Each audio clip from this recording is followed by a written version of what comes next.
Okay, the next exercise are thoracic rotations again, but this time we're going to add some pivot.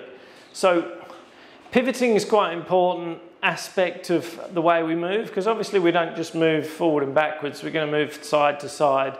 And so we need to learn how to pivot a little bit on our knees properly, because if we move and we don't pivot, we tend to put a lot of pressure on particularly the insides of the knees here, and this is where some problems happen. So if we want to move in kind of 3 dimensions in different positions, we need to learn how to rotate and pivot with that rotation.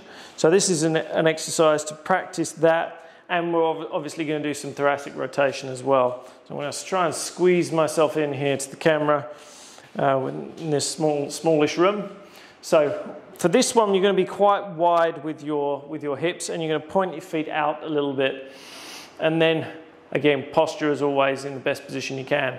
Then we're going to pivot onto one side. So then obviously that transfer of the weight again, 80+% on this time on the left foot, and then you're on kind of the inside of your big toe here, and then you're just going to drop the inside of your heel. So drop the inside of your heel and pivot to the other side. And so it's all my weights now, 80+% is on the right side. So inside of the toe, inside of the heel, inside of the toe, inside of the heel.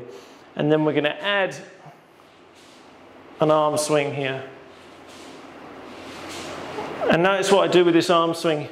As I come back, my palm faces the ceiling. So I open up this chest so that I can create length across my body here. If it's down like that, this is a bit closed off. I'm not connecting all the muscle and fascia through this spiral line. So pivot, pivot, pivot, pivot. And obviously when I come over, forwards, my palm faces down. So palm facing up on the way back, down on the way forward there. And we're just shifting the weight one side to the other with good posture.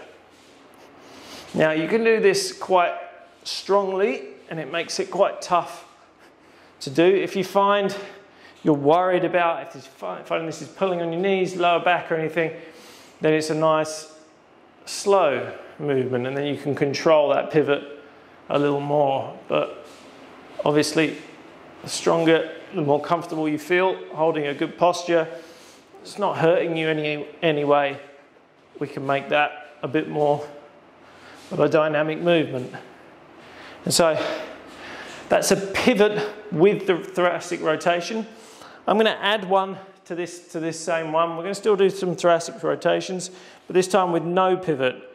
And so this is basically a level up exercise from this one that we did to begin with. So we're going to go a little bit more than hip width apart. We're going to do the same thing, but this time with good posture, we're going to try and stop these hips from moving. So the hips are going to stay forward, and we're going to do this without moving the hips.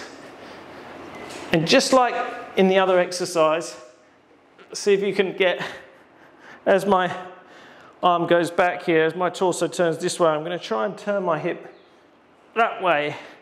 This oppositional hip rotation. Let's come there, and then this way, my torso is coming this way. I want my hips to go that way, oppositional hip rotation.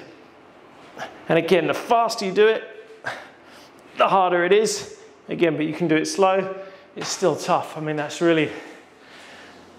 wears me out a little bit. It's great core workout, and glutes will fire up if you've got your posture in good order. So that's the, you could say, the level up thoracic rotation, but we'll call it the thoracic rotation with the pivot, like that.